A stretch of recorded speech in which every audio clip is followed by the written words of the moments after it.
একদিন রাকা তার বাবার সাথে একটি শ্রমিক সংগঠনে ঘুরতে যায়। সেখানে সংগঠনটির ভেতরে একটি দেয়ালে জলবায়ু ন্যায় বিচার নামে একটি পোস্টার দেখতে পায়। রাকার মনে এই বিষয়টি সম্পর্কে জানার কৌতূহল জাগে। কাদের জন্য এই ন্যায় বিচার, কিভাবে এই ন্যায় বিচার নিশ্চিত করা হয়, এ নিয়ে তার মনের ভিতরে অনেক প্রশ্ন ঘুরপাক খেতে থাকে।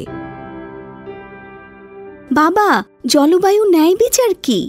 জলবায়ু ন্যায় বিচার হল জলবায়ু পরিবর্তনের সাথে খাপ খাওয়ানোর এবং জলবায়ু পরিবর্তন প্রশমিত করার প্রচেষ্টা।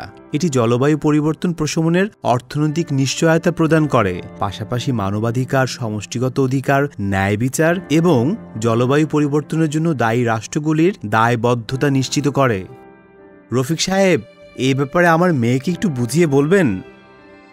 যেসব দেশ জলবায়ু পরিবর্তনের জন্য কম দায়ী কিন্তু বেশি ক্ষতিগ্রস্ত, তখন তার জন্য ন্যায় বিচার পাওয়া জরুরি।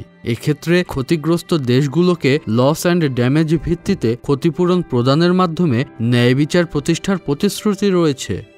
জলবায়ু ন্যায় বিচারের সাথে শ্রমিকরা কিভাবে সম্পর্কিত? শ্রমিকের জীবন জীবিকায় জলবায়ু পরিবর্তনের প্রভাব মোকাবেলায় জাস্ট ট্রানজিশন নামে একটি বিষয় আছে, যা শ্রমিককে এ সংক্রান্ত সুরক্ষা দিয়ে থাকে।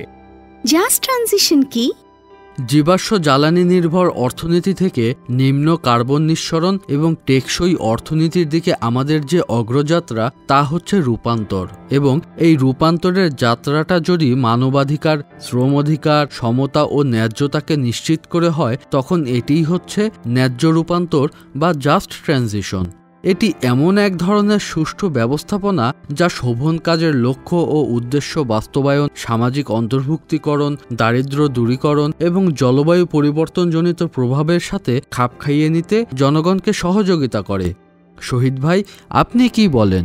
ঠিক তাই। এছাড়াও জলবায়ু পরিবর্তনের ফলে কোনো শিল্প প্রতিষ্ঠানের যদি কোনোরূপ পরিবর্তন হয় বা কোনো নতুন প্রযুক্তি যুক্ত হয়, সেক্ষেত্রে শ্রমিকদের বিকল্প কর্মসংস্থানের ব্যবস্থা করা এবং প্রশিক্ষণ ও পুনঃপ্রশিক্ষণের মাধ্যমে কর্মসংস্থানের সুরক্ষা করা জাস্ট ট্রানজিশনেরই অন্তর্ভুক্ত। শুধু তাই নয়, জলবায়ু ন্যায় বিচার প্রতিষ্ঠায় বিশ্ব নেতাদের অর্থনৈতিক ও সামাজিক অঙ্গীকার রয়েছে। এবার আমি বুঝতে পেরেছি, এটি একটি বৈশ্বিক সমস্যা, আর এই সমস্যা সমাধানে আমাদের সবাইকে একযোগে কাজ করতে হবে। হ্যাঁ, নীতি নির্ধারকদের এ বিষয়ে আরও মনোযোগী হতে হবে।